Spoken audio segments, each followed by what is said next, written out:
Back for another edition of Inside Rangers Football. I'm your host, Brent Freeman, along with Smith Valley head coach Larry Hill. The Rangers are 2-0, courtesy of a 56-0 win in the home opener over Austin Anderson this past week. And Coach, maybe not as dramatic as the Week 1 game against Pflugerville-Hendrickson, but impressive nonetheless, and really in all three phases. Yeah, I like that non-dramatic. I don't know if I could have taken another one like the week before, but we focused all week, talked all week about A, getting better and raising our level of play, but then B, coming out of the locker room a little better. We didn't start the first game very well in the initial series of either half, first or second half. And, it's one thing to say it and, focus on it, and that can't always happen, but it was nice to see us come out and play well defensively and offensively early, and then we opened the second half with a big kickoff return and, do the thing. It's kind of nice when the plan works. And good to go 2-0, good to play our home opener, good to get a lot of players in the game, get everybody in the ball game. That's not always possible, as you know.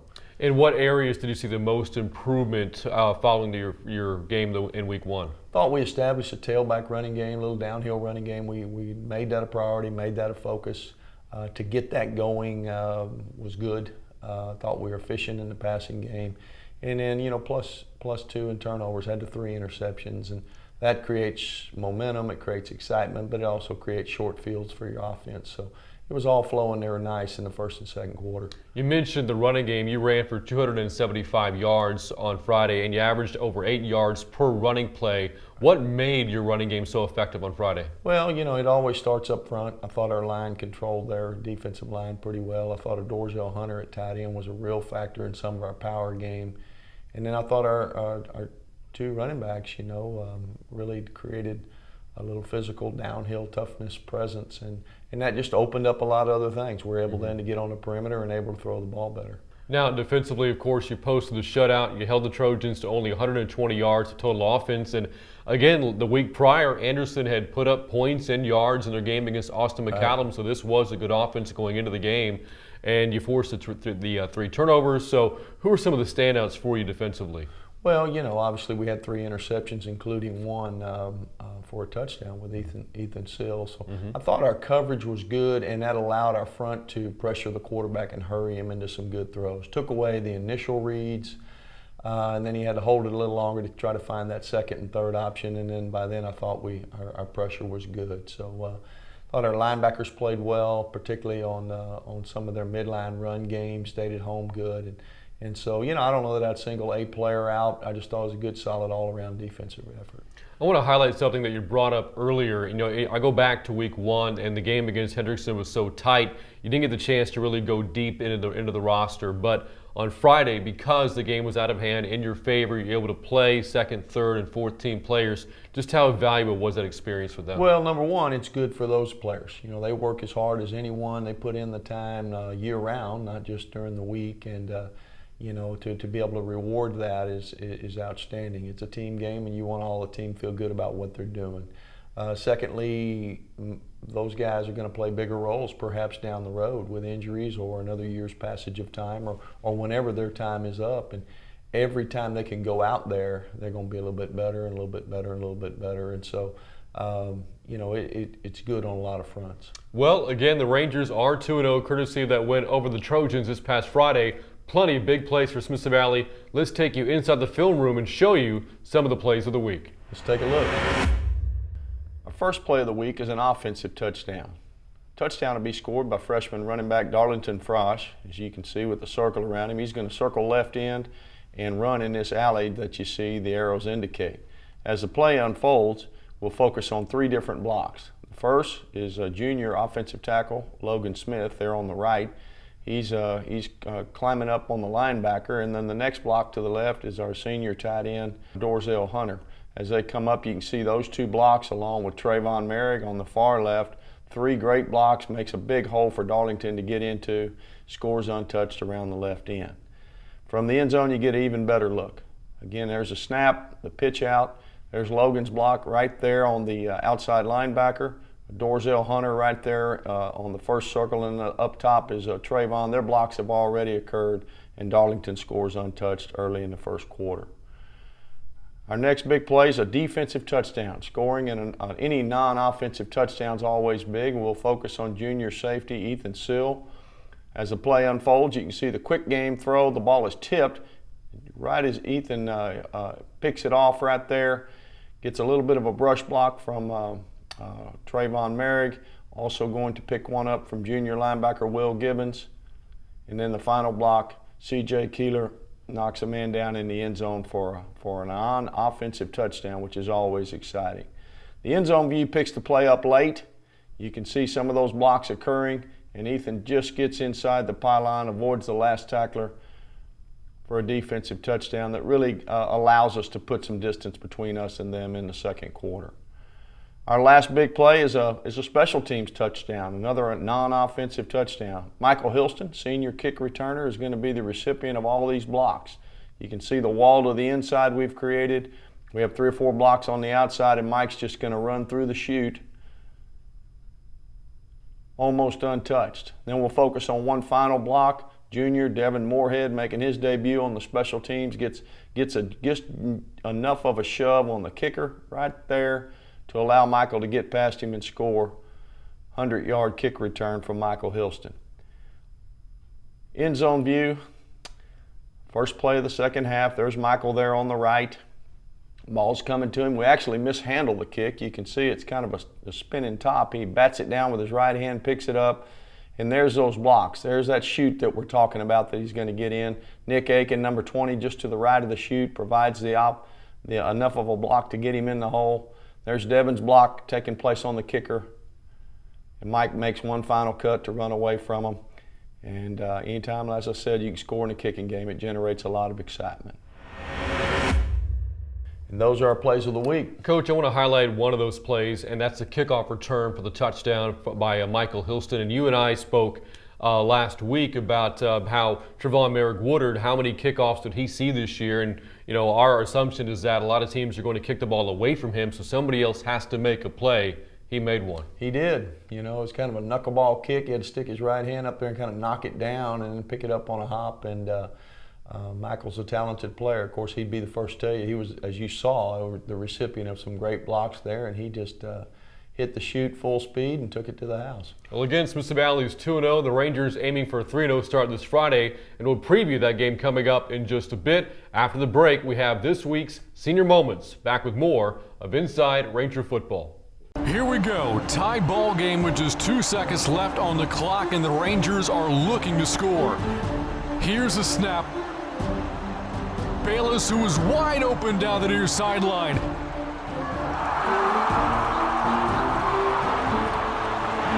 And he makes a catch at the 10, the 5, touchdown. My goodness, what a play, and the Rangers win.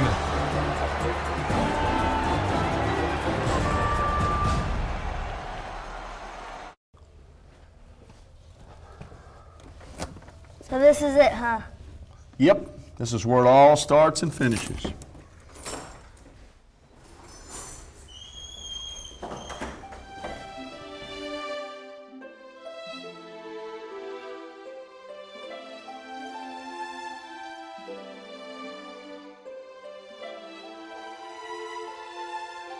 Joe Pavelek, Jeff Shin, Alan Hill, Pat Bailey, Matt Hilson, Clint Haney, Cody Fuller, Eric Anders, Garrett Smith, Andrew Sandejo, Josh Adkins could have dressed in the soccer.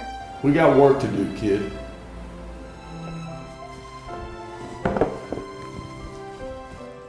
We're gonna go inside, we're gonna go outside, we're gonna get him on the run, we're gonna keep him on the run, then we're gonna go, go, go, go. We won't stop until we're across that goal line.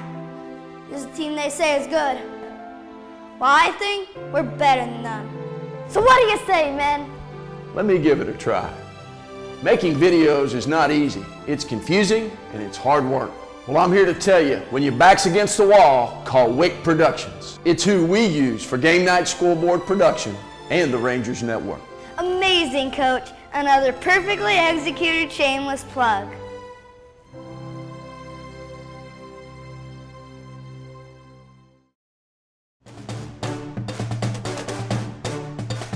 All right, well, We are back at the Inside Ranger Football TV studios. Coming up in just a bit, again, a preview of the Rangers' Week 3 game against Round Rock. But for now, let's send things over to Emily Wick with this week's Senior Moments. Thanks, Coach. Thanks, Brant. All right, boys, you know what to do. Get your phones out, text your mama hi, tell her you love her. So I'm here today with Luke, Leo, Michael, and Brock. And Luke, I have a question for you. If you had to pick a song that best describes your mom, what would that song be? I guess My Girl. Oh, that's very sweet. How does that song go? My girl. Talking about my girl. My girl. Very cute. So Leo, do you have any weird little quirks or habits that I should know about? No, but I have a really funny laugh. Oh, let me hear it. I can't. You have to make me laugh. Oh, then you may need a joke later. What do you call a guy with a rubber toe? Roberto. Oh no! Yeah, isn't that good? Roberto. That's perfect. Isn't it? That's so good. So Michael, do you think you would be a good American Ninja Warrior? I think I would be. Do you? I think I can win it. You think so? I think I could. What would help you to win it? What skills do you have?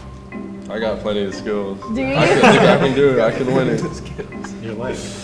My length, I got that stretch. I can grip anything. I'm good. Yeah.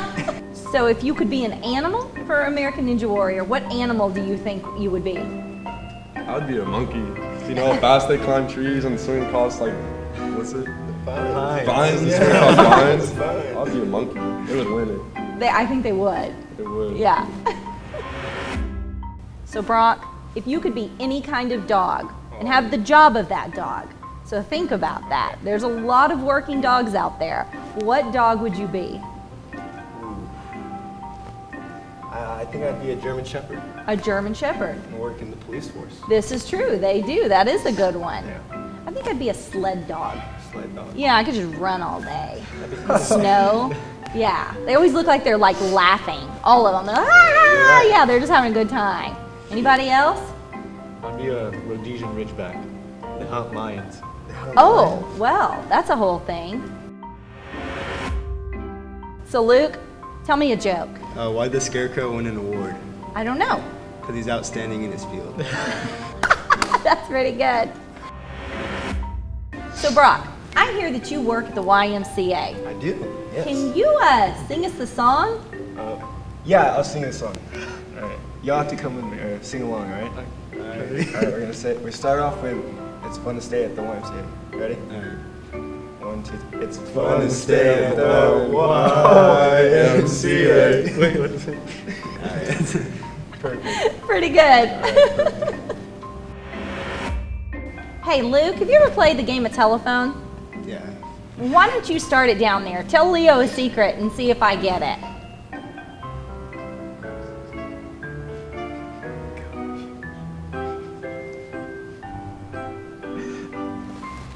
Brock sings in the shower. Brock sneezes in the shower? Of course. Is that right? It was Brock sings in the shower. Brock sings in the shower. All right, not too far off. Sneezes, sings. It's great having you here today. Coach Brant, back to you. It's fun to stay at the R-A-N-G-E-R-S. Nice try. Thanks, Emily. And Coach, looks like your players struggled a bit spelling with their arms. Painful to watch. Painful to watch. Well, you know what's not painful to watch is the weekly Little Men segment. And this week you have Coach Shin. Coach Shin's going to take us through the power read, one of our staple plays, and let's go right to it. All right, let's see this week's Little Men. Like most offenses, the Smithson Valley offense has times when they'd like to run the ball outside, and there are times that they'd like to run the ball inside. To keep from guessing of what a defense may align and give you, oftentimes we will try to combine those two plays into one, an outside run and an inside run, and let the quarterback read the defense after the ball is snapped to determine which one we should use. One that we use the most is what we call the possum. Power read is the more common term for it. Our players know it as the possum. An outside sweep or an inside run by the quarterback, depending on the reaction of the defensive end. Here to explain that play is our offensive coordinator, Jeff Shin, former Smithson Valley player. And Coach Shin, if you would, take our fans through the possum play. Awesome. I'd love to, Coach. This is one of my favorite plays because we're putting the defense in a bind.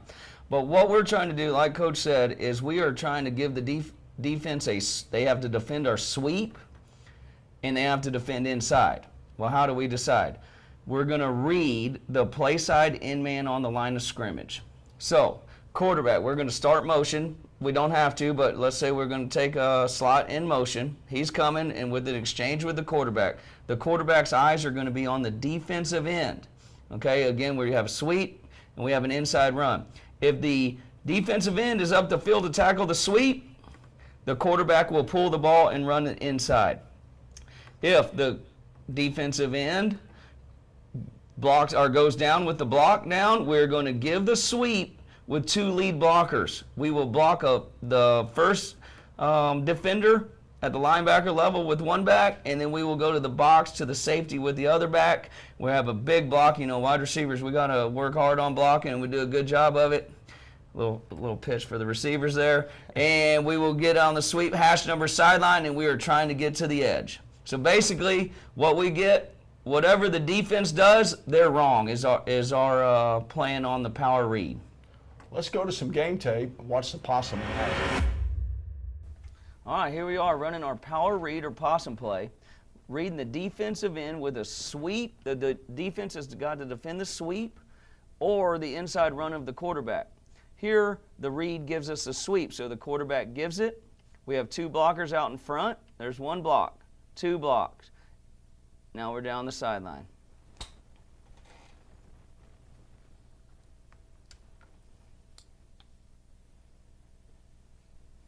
Here it is from the end zone. Again, you can see our read right there. Got the sweep coming in motion. Gives us a give read, so we give the sweep. Two blockers out in front, big block by the wide receiver, pressing the sideline, making the defense defend the whole field.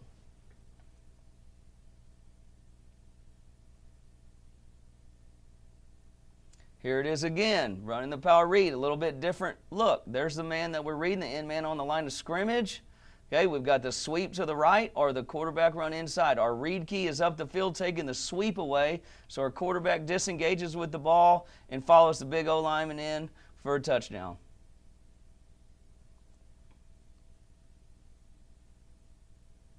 Another shot from the end zone, number 34, with the circle on him. That's who we are reading. Got a sweep path. He's up the field, tackling the sweep, so now he's giving us the inside run, which is the quarterback. Lyman doing a great job of blocking. The power read, trying to make the defensive end wrong. Going to run it outside, going to run it inside based on his reaction. Thanks, Coach Shin, for bringing that to us. And now let's go to Ranger Trivia. This week in Rangers Trivia, Smithson Valley posted a shutout in Friday's win over Austin Anderson, the Rangers' first since Week 5 of last season, and a 37-0 win over Wagner. How many times has Smithson Valley had a shutout on defense in the Coach Hill era? Is the answer A, 29 times, B, 25 times, or C, 23 times? The answer is A, 29 times. The Ranger defense was especially stingy in 2010 when the team posted a single-season record 5 shutouts in 12 games.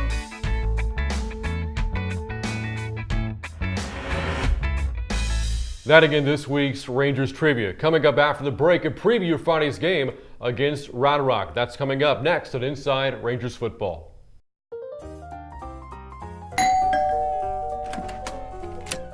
Hello, I'm Steve from GVTC, here to install your 1 gig per second internet service. Hey, you're Ranger Senior Trayvon Merrick Woodard. No sir, I'm Steve with GVTC. Come on. Cornerback, kick punt return, wide receiver. I'll be over here. I'll let you know if I need anything.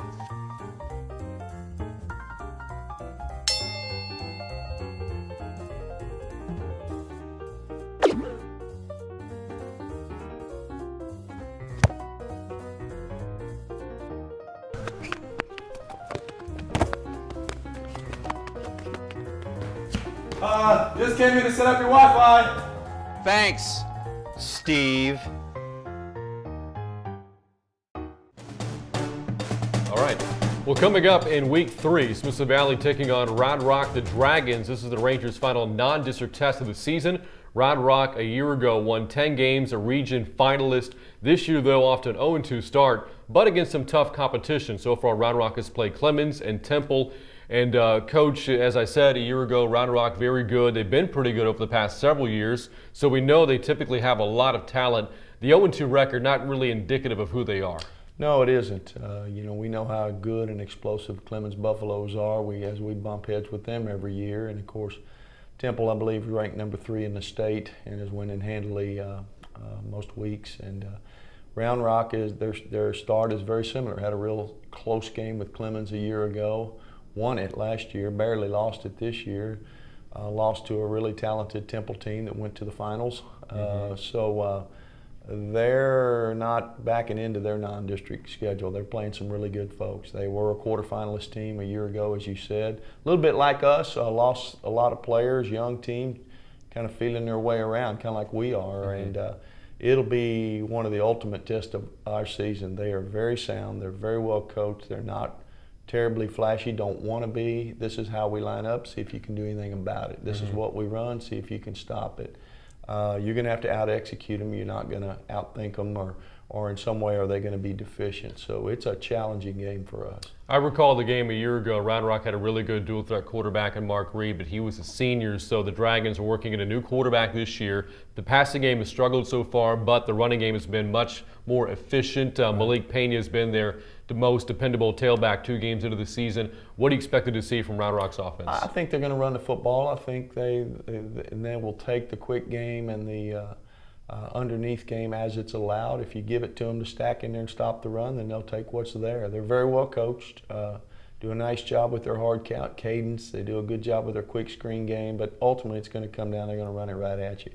Defensively, they line up virtually one way most of the time, and they'll move a little bit when the ball's snapped, but here we are. Can you block us? Or here we are. Can you get open against us? And last 4 or 5 years under Coach Cheatham, the answer's been no a lot. So we'll have to play well. We'll certainly need to play better than we did a year ago. We turned it over a number of times, didn't play well early in the game, had a chance to come back and win it at the end, and fell short, mostly due to their efforts. But it'll be that kind of game again. Yeah, you mentioned the defense a year ago, by the way, a couple of Division I players on that side of the football, although 9 of those 11 starters are now gone. As I mentioned earlier, this is your final non-district test. So obviously the goal of the game is to win it, but also you want to work out some final kinks before you start 27 6A play.